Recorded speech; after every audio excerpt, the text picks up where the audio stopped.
Awesome, we're going to go for the victory pose on this one. Quite simple, and if you're not lunging deep enough, you'll soon find out about it.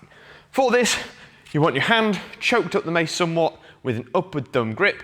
You're going to take a deep lunge out forwards, and as we do so, we extend the arms out, breathe out, that's your victory.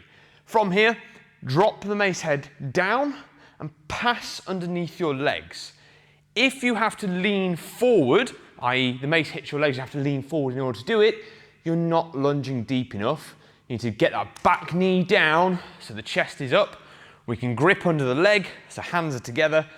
Bring out victory on the other side, push and elbows in, and you're automatically changed for the next side.